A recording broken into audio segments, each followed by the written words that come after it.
চুলের সৌন্দর্য বাড়িয়ে তোলার জন্য একটু আঁকিবুকি।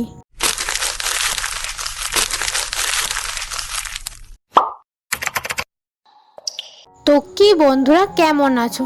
তো আজকে আমি চলে এসেছি একটু অন্যরকম জিনিস বানাতে।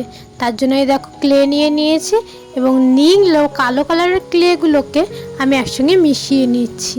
আর একটা হাতের ছুরি নিয়েছি, ছুরিটার মাপ বরাবর আমি ক্লেটাকে রাউন্ড করে ঘুরিয়ে নিচ্ছি। দেখো কথা বলতে বলতে কিন্তু আমার রাউন্ডটা হয়েই গেল। এবার আমার বাকি অংশটুকুর কাজ। দেখো কি সুন্দর আমি রাউন্ডটা করে নিয়েছি। এবার দেখো একই রকমভাবে কমলা কালার আর হলুদ কালারের ক্লে নিয়ে আমি এটাকে মিশিয়ে নিচ্ছি এবং হাত দিয়ে এটাকে লম্বা করে নেব। তোমাদের যদি ভিডিওটা ভালো লেগে থাকে তাহলে অবশ্যই লাইক, শেয়ার, কমেন্ট করে দিও। আর চ্যানেলে নতুন হয়ে থাকলে নিচে সাবস্ক্রাইব লেখা বাটনটা প্রেস করে পাশে থাকা বেল আইকনটা অবশ্যই ক্লিক করে দিও, যাতে আমার সুন্দর সুন্দর ভিডিও নোটিফিকেশন তোমাদের কাছে আগে পৌঁছে যায়। আমি কথা বলছি ঠিকই, কিন্তু আমার হাত কিন্তু বন্ধ নেই। আমি কিন্তু আমার হাতের কাজ চালিয়ে যাচ্ছি ঠিক সময়ের মতো। সময় কিন্তু কারোর জন্য বসে থাকে না। তুমি যদি সময়কে অপব্যবহার করো তাহলে সময় চলেই যাবে, কিন্তু তোমার সময়টা নষ্ট হয়ে যাবে। দেখো কথা বলতে বলতে আমি কেমন সবগুলোকে গোল করে নিলাম। এবার আঙুল দিয়ে এগুলোকে চ্যাপটা করে একটা ফুলের পাপড়ির শেপ দিয়ে নেব।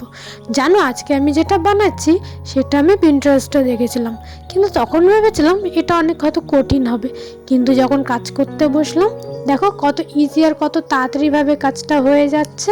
তোমরা যদি আমার কাছে এরকম আর কোনো ক্রাফট বা আর্ট ভিডিও দেখতে চাও তাহলে অবশ্যই কমেন্ট করে বলো, আমি করে দেখানোর চেষ্টা করব।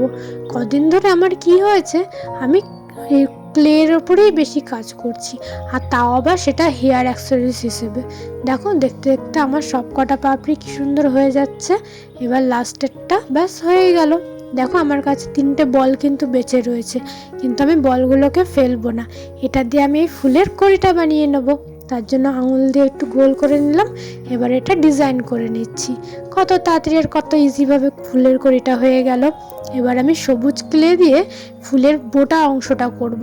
তার জন্য দেখো ক্লেটাকে কত সুন্দর আঙুল দিয়ে ঘুরিয়ে নিলাম। এবার মাঝখানে একটু ফুটো করে সেটাকে আঙুল দিয়ে বড় করে নেব। দেখো কত ইজিভাবে হয়ে যাচ্ছে। যাই হোক, তোমরা কিন্তু ভিডিও শেষে অবশ্যই কমেন্ট করতে ভুলো না যে তোমাদের এই ভিডিওটা কেমন লেগেছে। সবই অবধি থাক, বাকি কথা হবে পরের ভিডিওতে। এবার বলো আমার মাথায়টা কেমন লাগছে।